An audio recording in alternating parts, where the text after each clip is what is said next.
లో భాగంగా 149 గ్రామాల లోపల కూడా నిజామాబాద్ జిల్లా వ్యాప్తంగా ఓటింగ్ అనేది స్టార్ట్ అయింది. ఉదయం 7 గంటలకు స్టార్ట్ అయింది. ప్రశాంతంగా జరుగుతుంది.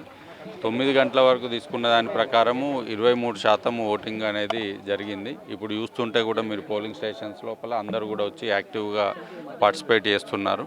సో సెకండ్ ఫేజ్తో పోలిస్తే మూడో ఫేజ్ లోపల కొంత ఓటింగ్ ఇంప్రూవ్మెంట్ అవుతున్నట్టు అనిపిస్తుంది. సో స్టేట్ ఎలక్షన్ కమిషన్ నుండి స్పెసిఫిక్గా ఇన్స్ట్రక్షన్స్ ఇచ్చారు. ఓటింగ్ పర్సెంటేజ్ పెంచేందుకు ఓటర్ అవేర్నెస్ అనేది యాక్టివ్గా చేయమన్నారు. అందరూ ఎలక్షన్ సిబ్బంది అందరూ కూడా యాక్టివ్గా చేయడం వల్ల కొంత ఇంప్రూవ్మెంట్ అనేది కనిపిస్తుంది.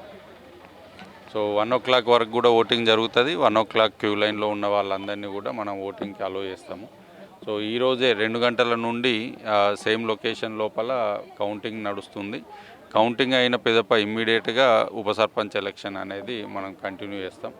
ఏదైనా కారణాల చేత కోరం లేక ఉప సర్పంచ్ జరగకపోతే రేపు దాన్ని కండక్ట్ చేసి రేపటితోని పూర్తి స్థాయి లోపల ఎలక్షన్ని కంప్లీట్ చేస్తాం. సో నేను కూడా ఇప్పుడు బాల్కొండ కానీ ఇక్కడ కానీ చూశాను. వచ్చిన వాళ్ళందరూ కూడా ఊర్లో ఉండలేరు.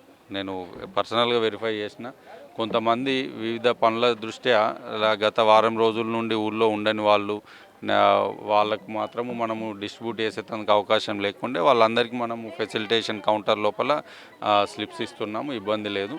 ఓటింగ్ స్లిప్పు ఉన్నా లేకున్నా కానీ వాళ్ళు 18 కార్డుల్లో ఏదో ఒకటి తీసుకొని వచ్చి ఓటేయచ్చు. అందరూ కూడా వచ్చి యాక్టివ్గా ఓటేస్తున్నారు. పోలింగ్ స్లిప్స్ మిస్ అయిన వాళ్ళందరికీ కూడా వైట్ పేపర్ మీద మనం సీరియల్ నెంబర్ రాసి వాళ్ళకి ఫెసిలిటేట్ చేస్తాం. వాళ్ళందరి మీద కూడా యాక్షన్ తీసుకుంటున్నాము. అంటే ప్రతి దగ్గర కూడా మనకు సఫిషియెంట్ స్టాఫ్ వచ్చింది.